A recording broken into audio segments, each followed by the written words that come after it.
dito po kay Norman Mangusin na inaresto po ng NBI noong isang araw dahil sa kaso pong paglabag sa optometry law.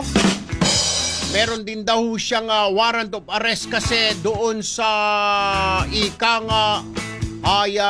violence against women. I think nagpapiyansa na siya or nagpiyansa na ho yata siya kahapon doon sa optometry law, parang 20,000 yata. Yung violence against women parang 10,000 yata. Ang problema, hindi pa rin ho siya nakakalabas ngayon kasi po bayan ay meron po siyang kaso na human trafficking. My goodness! Ang human trafficking ayon sa NBI ay hindi po pwedeng magpiyansa. Non-bailable. Ito ngayon ho ang malaking problema at tingin po ng ilan na medyo matatagalan pa po si Norman Mangusin alias Francis Leo Marcos na makalabas ng NBI o ng kulungan because inamin niya pala sa NBI na dalawa ang kanyang passport. Yung isa yung Norman Mangusin at meron din siyang passport na Francis Leo Marcos. Bawal yan. Ang tanong ng NBI, bakit kami dalawang passport? Ayun na nga ho, kwenento sa atin ng NBI kahapon. Ang sabi ng nanay ko, pagising ko nung 1998, ikaw si Francis Leo Marcos na, yan ang gamitin mo. So, hindi niya na po pinayos yon kung paano nangyari yun. Hindi na siya pumunta sa NSO. Kumuha, ang tanong dyan, saan siya kumuha ng birth certificate na Francis Leo Marcos? Yan ho ang inaalam ngayon ng NBI. Na baka siya ay pumunta ho. Ang tanging gumagawa lang ng mga birth certificate ng mga pekendos diyan po sa rekto. Pag nagkaganon ho, dadagdag ho ang kaso ni Norman Mangusin na falsification of public document. Yung pag-apply mo ng passport, na gamit mo peke na birth certificate na Francis Leo Marcos. Bawal yun ho ang yan. tinitignan ngayon bayan ng NBI. So, nadadagdagan ang kaso po ni Ginoong Norman Mangusin. At inaasahan din daw ho ngayon ng NBI na dadagsain ho sila ng mga, hindi naman dagsa, kundi magdaratingan po yung mga ikang naghahabol dito kay Ginoong Mangusin dahil nag-invest daw sila ng pera kay Norman Mangusin. At ito po gusto nilang habulin matapos po nilang mapanood sa TV na nahuli po si Norman Mangusin. Kaya po ayon po sa NBI kahapon ay pumunta na lang daw kayo ngayon sa tanggapan ng NBI para makapagsampa po kayo ng reklamo. Pag ang alam ko ho dyan, pag 5 pataas na complainant na inistapa mo, large scale istapa po yan. 5 pataas. Pag nag-large scale istapa po yan, no bail na naman ho yan. My goodness! Yan ho ang siste dyan. Kung merong 5 sabay-sabay na magsasampa ng reklamo ng istapa, Diyos ko po, another case na naman ho yan ng no bail na naman. Dalawa na hong no bail. At mayroong mga tinitignan pa po, kinokontak ang NBI ngayon ng mga government agencies. Kinokontak na rin po nila ang SEC kung nakaregister po ba itong mga negosyo ni Ginoong Mangusin. And at the same time, chine-check na rin ho nila sa Bureau of Internal Revenue kung nagbabayad daw ho ba ito ng buwis. Dahil sabi niya ho milyon-milyon ho ang kanyang pera. Pero nagtataka po ang NBI. Sabi niya kasi, napakarami niya hong pera. Bakit wala siya doon sa top 10 ng malaking magbayad ng buwis? Tulad ng mga SM, ng mga ikang Ayala. Wala raw sa top 10 si Mr. Norman Mangusin o top 100 na nagbabayad ng buwis. So dito ho, nagtataka ang NBI ngayon. Kaya na sinasabi niya raw kasi sa Facebook niya, napakadami niya hong pera, milyon-milyon at hindi ho siya mauubusan. Nagtataka po ngayon ng NBI kung bakit wala po siya sa top 100 na nagbabayad ng buwis. Anyway, bayan, nasa linya na po si NBI Cybercrime Division Chief Vic Lorenzo. Sir Vic, good morning ulit, sir. Sir Erwin, magandang umaga po. Apo, alam ko naman, busy na naman kayo. So, bibilisan ko na lamang, mga 5 questions lang. Sir Vic, ano po? Si Mr. Norman Mangusin, andyan pa rin ho sa inyong kustodiya ngayon, sir? Yes sir, naka-detain pa siya sir sa NBI po. Kumusta naman ho? Pag ikaw dinitain mo sa NBI, ikaw pinapakain, ikaw may higaan naman, or ang inyong detention center ay parang sa mga Bureau of Jail Management or tulad ng New Bilibid Prison. Hindi naman ganon. Hindi naman sir, maganda naman ang condition ng namin, mga facilities ng NBI sir dun sa Manila. Ano yan? 1:1? Bawat tao isang selda or pagkakasya nyo, kunwari isang selda, 10 sila, ganon? Pinagkakasya din sir, hindi 1:1. Hindi 1:1. Opo, Alright. opo. Kumusta naman daw ho si Mr. Mangusin na hanggang kagabi, nakatulog ho ba? Kasi marami ho siya mga fans sir, nagtatanong na kumusta raw ho si Mr. Norman? Okay naman siya sir, tapos nandun naman yung isang niya sir, isang staff niya, tapos yung abogado niya, Aha. assisted din palagi siya. Saka okay naman siya sir. Alright. Sir, yung kahapon, sabi nyo, yung sa optometry law, nagbayad na siya ng bail. Nagbayad na rin po siya ng bail para doon po sa violence against women, sir? Sir, nakausap ko yung abogado niya. Pinaprocess na nila sir yung pag-post ng bail dun sa 2 kaso na yon. Alright. Hindi ko lang alam sir kung kailan lalabas yung release order niya. Okay. Pero yung na-confirm, sabi nyo kahapon sa akin, sarado pa yung korte, na-confirm nyo ho ba yung human trafficking, Sir Vic? Sir, may communication kami kahapon uli. In-reiterate namin yung confirmation para lang magkaroon kami ng double confirmation, sir. Sir, baka within the day, lalabas na yung sagot ng korte, sir. Korte. Ano ba lumalabas niya sa human trafficking? Kasi may mga nabasa ako, human trafficking of a child daw, bata, yung parang involved. Qualified human trafficking kasi yun, sir. Saka, hindi namin, sir, alam yung details kasi nung kaso. Kaya, sir, hinihingi din namin sa korte yung details nung case niya. Alright. Yun ang mga kailangan naming details, sir. Okay. Sir, kahapon nabanggit nyo na inamin niya rin sa inyo na meron siyang passport din na under Francis Leo Marcos. So, siya po ay si Norman Mangusin and at the same time, meron siyang passport. Tinanong niyo ba siya paano siya nakakuha ng Francis Leo Marcos na passport siya? So, dala-dalawa ang passport niya at maaari siyang sumabit sa falsification of public documents, Sir Vic? Yes, sir. Sinabi niya naman, sir, nag-submit siya ng mga necessary documents. Way back pa, sir, nung kulay green pa yung passport niya. Aha. So, bini-verify namin sa Department of Foreign Affairs Opo. yung mga documents niya kung ano sinabit niya. Pero just the same, sir, kasi we can prove na siya si Norman Mangusin. Oo. Ang presumption namin, sir, is falsified yung mga sinabmit niya under the name of Francis Leo Marcos. Kaya, sir, ipipresent namin siya for inquest ngayon. At isa sa mga kaso na isasampa namin sa kanya, sir, yung violation ng passport law natin. Ano ho ba yung violation ng passport law, sir? Sir, pagka kasi applied for yung passport mo using falsified document, may specific provision dun sa passport law, sir, na you are violating it. Bukod pa yon sa falsification of public document, sir. Tama yun, sir. Pag may makuha kami, sir, na pag may makuha kami ng mga dokumento sa Department of Foreign Affairs na ginamit niya na falsified, we will be filing yung separate charges ng falsification of public documents. Alright. Kumustahin ko rin, Sir Vic, yung sinasabi nyo na may mga tumawag na kahapon, nag-i-inquire kung nandyan pa si Mr. Mangusin. Sila po ba ay pupunta ngayon para magreklamo? Ito po yung sinasabi umano na may mga nababasa ako na sa mga news reports na hinahabol si Mr. Mangusin dahil may atraso sa kanila sa pera. Dumating na ho ba ito mga ito kahapon, sir? Sir, may dalawa. Actually, may 5 na. Yung dalawa, sir, mga after lunch daw sila makakadating. Ang reklamo nila, sir, yung bouncing check law saka estafa. Yung isa din, sir, estafa. Kaya ang sina-advise namin sa kanila, i-formalize nila yung mga complaint nila, sir.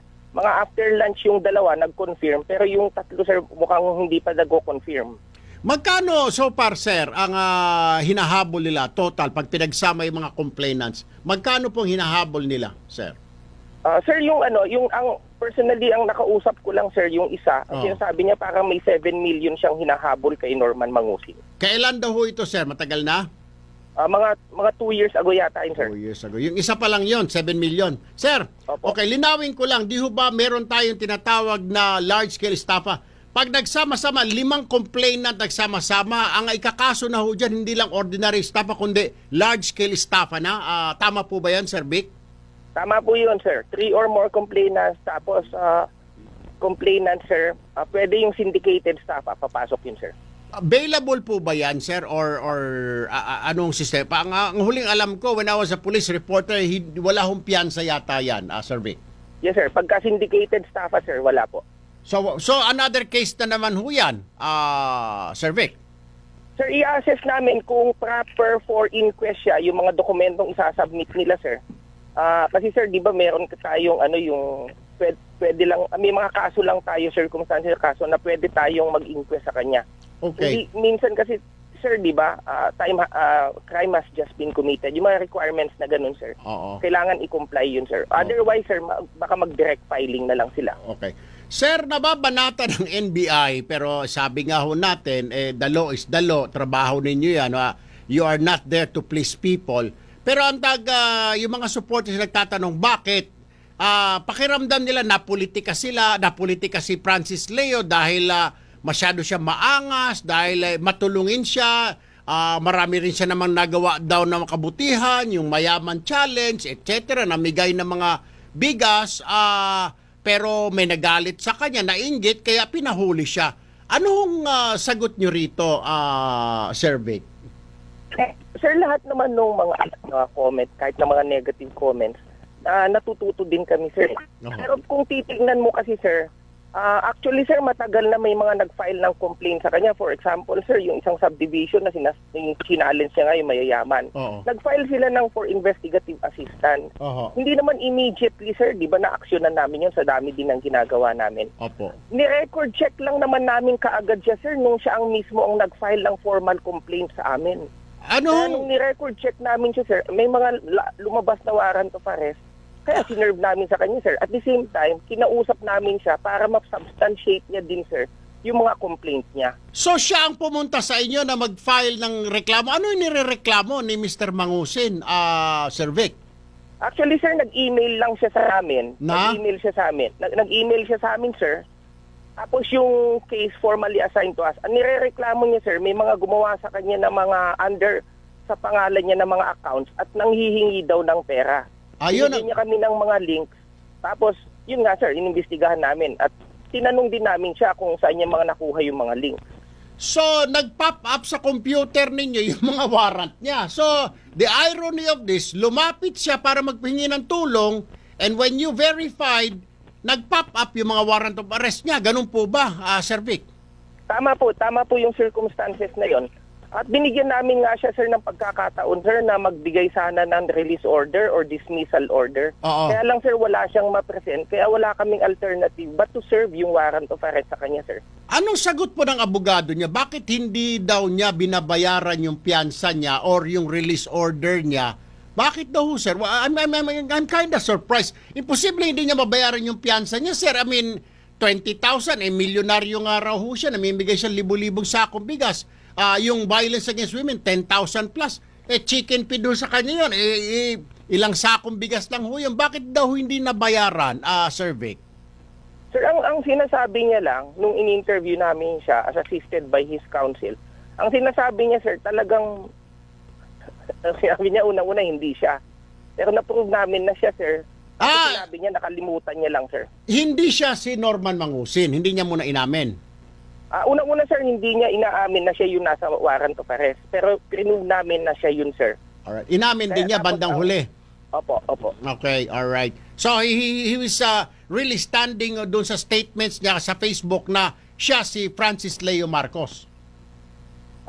Sir, siya talaga, kung sa mga dokumento na kuha namin, sir, Oo. siya talaga si Norman Mangusin. Ayun. Kasi sinasabi niya, may napanood akong isang post niya, sir, na maski daw halughugin daw ang NBI records, wala siyang kahit anong kaso ang sinasabi niya dati. So, naniwala ho yung mga tao. But anyway, so ano na ho mangyayari ngayon, Sir Vic? Where do we go from here? Dito kay Mr. Mangusin. Matatagal. Ang tanong ngayon po ng mga supporters niya, ano po, marami-rami na ho siya supporters. Kailan siya makakalabas naman, Sir Vic? Sir, hindi namin masagot yan, sir, kung kailan. Dahil depende dun sa pag-process ng mga bill niya. Saka isa pa, sir, may mga possibility kasi at nakikita kami ng mga records na previously ginamit niya na ibang pangalan aside from Francis Leo Marcos. Ano po yung mga pangalan na yon, Sir Vic? Kung matatandaan ko, sir, meron isang Lorenzo Antonio Mangusin, Mangosin. Mangosin. Bine-verify namin sa iba-ibang court, sir. Anong Kung kaso naman daw itong si Yeah, Lorenzo? Anong kaso naman ni Lorenzo Mangosin, sir? Estafa, sir, ang lumalabas dun sa mga records namin. Anong year po ito, Sir Vic? Hindi ko lang masyadong matandaan, sir, pero ang natatandaan ko, 2014 o 2015, sir. Okay. Last two questions, Sir Vic. Ano ba talaga ang negosyo ng taong ito? Na-trace nyo na ba? Kasi sinasabi niya lang, minsan sa mga post niya, dumadaan sa feed ko, gold bars daw. Nakahukay siya ng isang bundok na ginto. May nagsasabi naman, nasa investment firm siya. May nagsasabi naman, nasa agriculture ho siya. Ano ho ba talaga ang kanyang negosyo, Sir Vic? Sir, sir, tinanong din namin yan sa kanya and we let him submit yung mga necessary permits. For example, DTI, for example, Articles of Incorporation, for example, yung mga trading stocks niya, sir. Wala siyang ma-produce, sir, na i-prove na engage siya sa mga businesses. Wala Sir, siyang... sir. Kahit na sa DTI, wala man lang siya ma-present sa amin, sir. Alright. Tinanong niyo na rin ba kasi marami yung bahay niya, sir, yung mga sasakyan niya, yung mga nakikita ho natin ng mga mamahaling sasakyan, saan daw ho galing yun? Kung wala ho siyang negosyo. Sir, unang-una, sir, kasi yung sa bahay sa Green Meadows, sir, Oo. binerify namin, hindi naman sa kanya yun, sir. In fact, hindi siya ang umuupa doon. Tapos yung sinasabi niya na bahay niya, sir, dun sa pinakikita niya sa social media, hindi naman sa kanya yun, sir, yung sa Quezon City. Yung sa Green sasakyan Meadows, niya, sir, hindi niya bahay yung sa Green Meadows, yung nagla-live siya? Hindi po. Nakapangalan sa ibang tao. Opo. Okay. Yung sa Quezon City, hindi din po sa kanya. Yung mga sasakyan, hindi din sa kanya, sir. Hindi nakapangalan sa kanya mga sasakyan. Hindi po sa kanya yun, sir. Yung meron pa siyang isang live na umakyat siya sa office na yung sa kanya yata yung buong building na sumaludo pa yung mga gwardiya roon sa kanya na sabi niya, ito ang office ko. Sa kanya ba rin yun o hindi rin? Hindi ko lang alam yung sinasabi niyo, sir, na na particular na video na yun. Pero yung sinasabi niyang office niya, sir, hindi sa kanya yun, sir. Hindi sa negosyo niya, hindi under his name. So, hindi sa kanya yung sinasabi niyang bahay sa Green Meadows, yung isang bahay niya pa sa Quezon City, yung mga sasakyan niya, dinadrive niya na Mustang ho yata na kulay puti yun, hindi rin sa kanya, sir? Yes, sir. Hindi po sa kanya yun. Hindi sa kanya yun, sir. Alright. Panghuli na lamang, sir. May mga dumating na bang complaint? Well, nasagot nyo na ito. Mamaya ho yata. Ano po, sir? Opo. Yes, sir. Mga after lunch daw, sir. Okay. Checking na rin ho kayo, sir, sa iba pa mga agencies, mga like SEC, tuloy-tuloy ho itong investigasyon ninyo, I'm sure. Yes, sir. Yes, sir. Especially, sir, baka kasi may mga ibang pangalan siya na ginagamit pa noon. Oo. Tinetrace na rin namin, sir. Alright. Sige po, Sir Vic Lorenzo, NBI Cybercrime Division Chief. Maraming salamat po, sir. Huwag po kayo manawa sa amin. Babalikan ho namin kayo ulit bukas to follow up, sir. Yes, sir. Sir, maraming salamat. Thank you po. Abayan, base no sa interview natin, ay sabi ng NBI ho, yung bahay na ipinakita niya sa Green Meadows, yung sinasabi niya mga kapitbahay, hindi pala ho sa kanya raw yun. Yung dinadrive niya na Mustang, na mga Mercedes, kung ano-ano, hindi rin daw ho sa kanya yun. Yung opisina niya na may sumaludo-saludo pat may mga painting, hindi rin pala ho sa kanya yun. Gusto po, Pineapple Bayan. Paano na ito? Anyway,